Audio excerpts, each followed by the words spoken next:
안녕하십니까 여러분. 오늘 또 그림 그리고 그림 읽기 좋은 날입니다. 오늘 같은 날 연꽃 한번 그려보는 건 어떨까요? 한번 그려볼까요? 제가 오늘 연꽃을 좀 자신 있으면서도 좀 큼직하게 그려주기 위해서 여러분에게 이런 형태로 좀 그려볼까 합니다. 이렇게 좀 여러분 그동안 그려왔던 연잎과 비슷하지만 조금 더 다르게 소위 말하면 좀 색감도 좀 나면서 그렇게 한번 그려보도록 하겠습니다.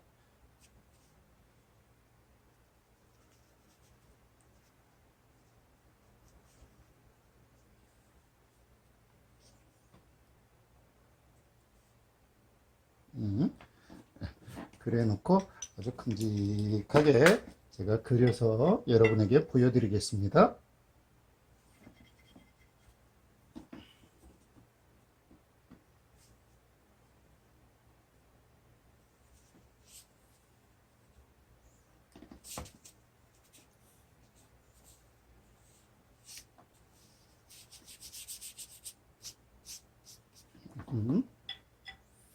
연잎이 다양하게 찢어지기도 하고 좀 그러죠?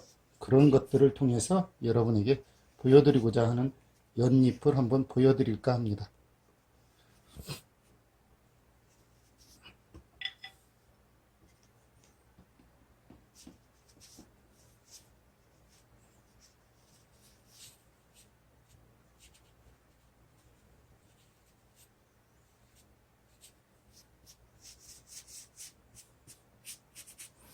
이렇게 색이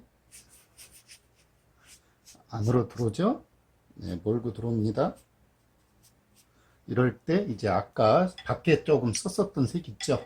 그거로 살짝 더 이 친구를 부드럽게 만들어 줍니다.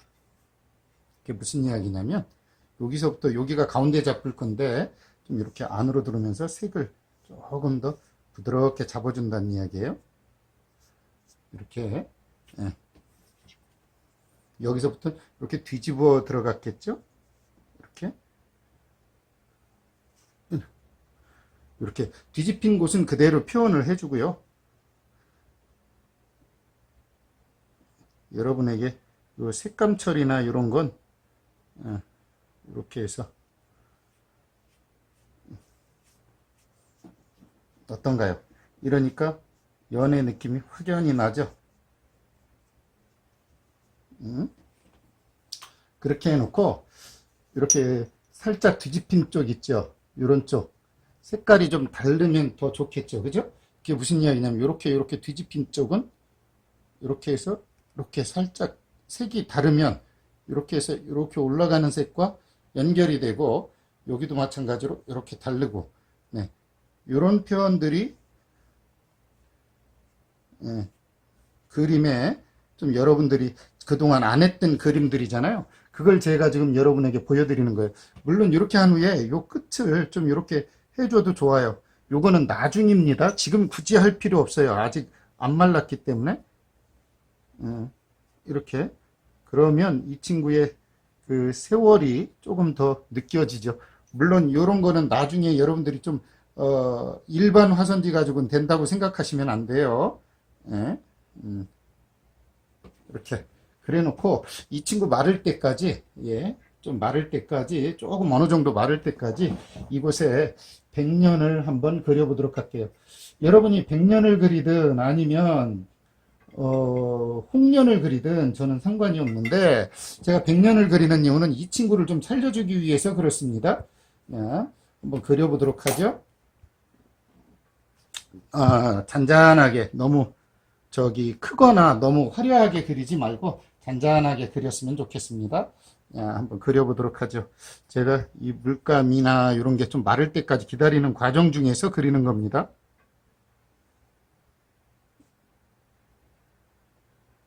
이 번지고 이러는 것에 대해서 여러분들이 너무 의식하면 안 돼요. 제가 늘 이야기하지만 번지고 이런 거에 대해서 너무 의식을 하면 문인화 그리는 데 있어 발목의 다양성이나 아니면 그 친구가 싹 변하면서 가는 그 느낌을 이해하지 못합니다. 그렇기 때문에 좀 변하더라도 색감이나 어떤 것이 좀 변하더라도 이 기회를 여러분이 잡으시고 좀 이렇게 좀 기다리셨으면 좋겠어요. 제가 가장 좋아하는 것이 먹이에 번지는 상태를 잘 이해하셔서 그리는 그림이에요. 그래 놓으면 솔직한 이야기로 그림이 조금 더 재밌어지죠. 그런데 그 먹을 이해하지 못하면, 즉 번지는 것을 이해하지 못하고 그것을 견뎌내지 못하시면 막 빨리 그것을 어떻게 처리하고 싶어 하잖아요. 그러는 순간 이 작품은 좀 어색하게 되죠. 그죠? 그렇기 때문에 번지더라도 너무 개념치 마시고, 특히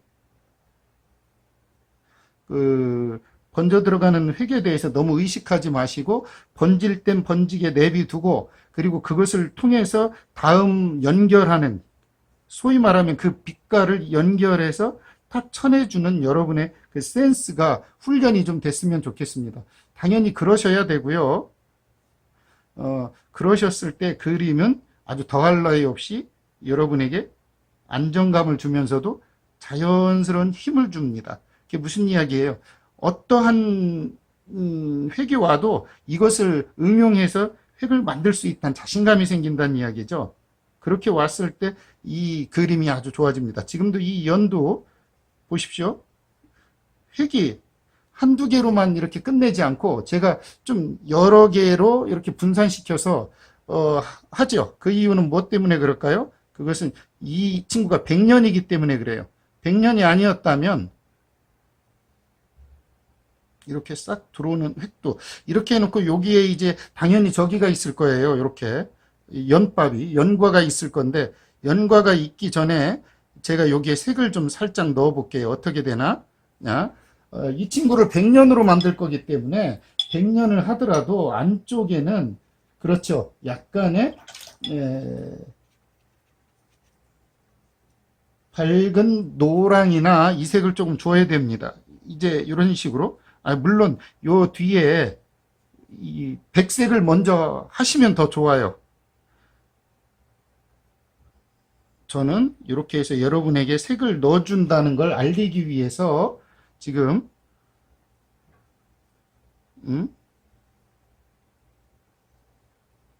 이렇게 색을 넣어준다는 걸 알려주기 위해서 이쪽은 이렇게 그 색을 좀 표현하고 있습니다.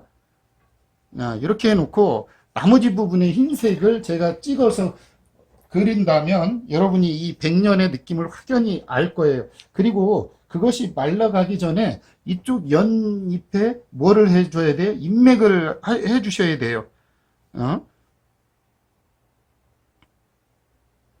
이렇게 100년을 그려줍니다. 물론 100년이라고 해서 백색만 찍는 건 아니라고 했죠? 그것은 좀 촌스러운 발상이에요.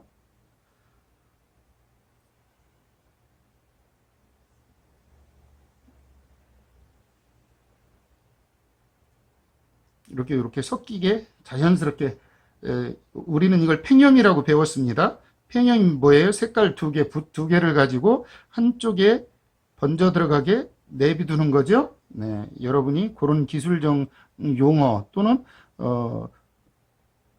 서예에서 서법의 용어를 이해하듯 그림에서 화법을 이해하는 건 당연한 겁니다. 화법의 다양성을 이해하지 못하는 사람은 당연히 선생님이 가르쳤었던 거 외에는 할 방법이 없어요. 응용하기가 어려워진다는 이야기죠. 이렇게 팽염으로 번지게 자연스럽게 내비두면 둘이 서로 치고 들어가면서 이렇게 색깔이 나오죠. 이것을 우리는 팽염이라고 배웠고, 이렇게 전반적으로 하얀 측면이 그대로 보이지만 이쪽 팽염이 되는 곳은 자연스럽게 이 흰색과 조금 전에 칠했던 노란색 계열이 섞이죠. 그러면서 이렇게 색이 만들어집니다. 저절로 자기들끼리 색을 만들어주고 있어요. 이렇게 그래 놓고 이제 조금의 노랑으로 이제 이 친구들을 보완해 주죠. 이렇게 조금씩만. 색이 이렇게. 너무 진하게 하지 마세요. 그러면 어떻게 돼요? 너무 진하면? 그렇죠. 너무 어차피 이 안에 수술이 있잖아요. 연밥에 수술이 있단 말이에요. 그 색이 여기에 투영된 거라고 생각을 하셔야 돼요. 자연스럽게. 야, 이렇게. 그래 놓고 연과는 아직, 여물지 않았기 때문에 색감이 이렇습니다.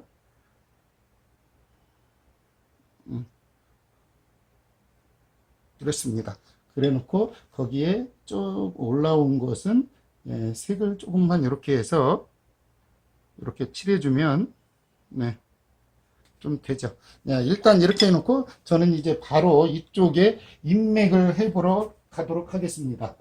인맥은 너무 두껍거나 너무 진하면 안 돼요. 왜 그럴까요? 연잎이 당연히 너무 진하면 바로 이 느낌이 죽기 때문에 그래요. 일단 한번 가볼게요. 이 안은 여기서부터죠. 요 안에 사실 여기는 이렇게 좀 진하면서 옆공이라고 그래서 여기에 이렇게 두 개의 구멍처럼 생기고 여기에 이렇게 있을 겁니다.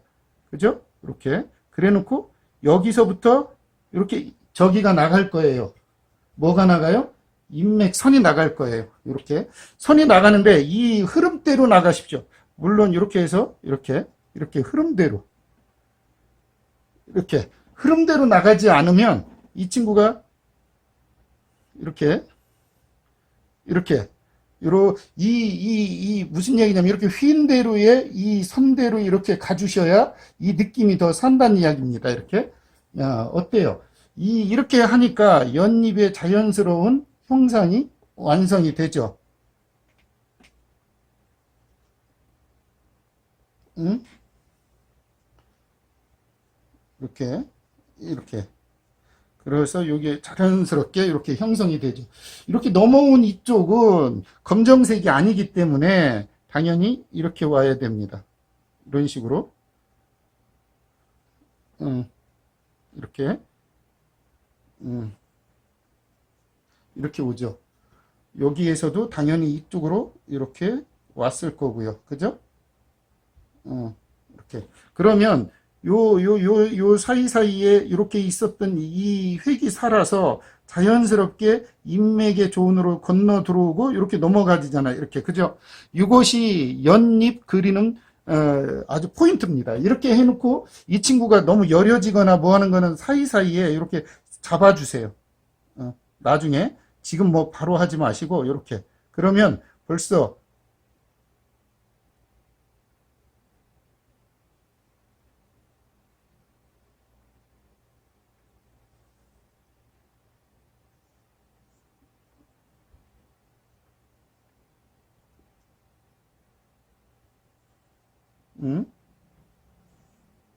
이렇게 하면 됐습니다. 여기에 이제 우리가 잘 알고 있는 이 연을 끄집어 들어가는 뭐가 있어요? 연대가 있겠죠. 요 대를 너무 나무 같아도 안 되고 너무 뭐 같아도 안 돼요. 그렇죠. 풀 같아도 안 되죠.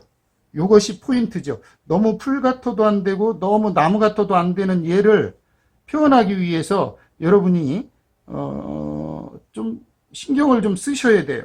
얘를 너무 풀이나 나무나 그거와 다르게 표현했을 때 이 친구가 살아요. 네, 이렇게 해서 여기에 이렇게 한번 해줄까요?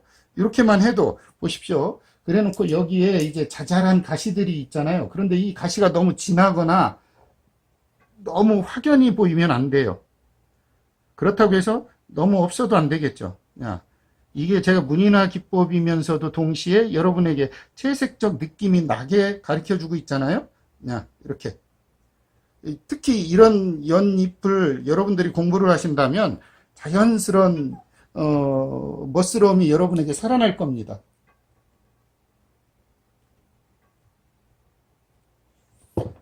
이제 여기에 뭐를 할 거냐. 당연히 제가 여기에 뭐가 있다고 그랬어요. 연 수술이 있다고 그랬잖아요.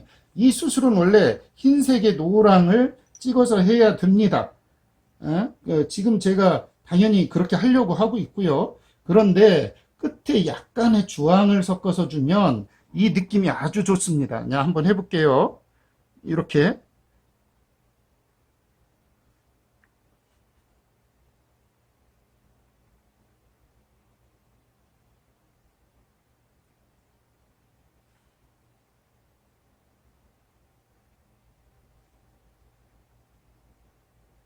어때요?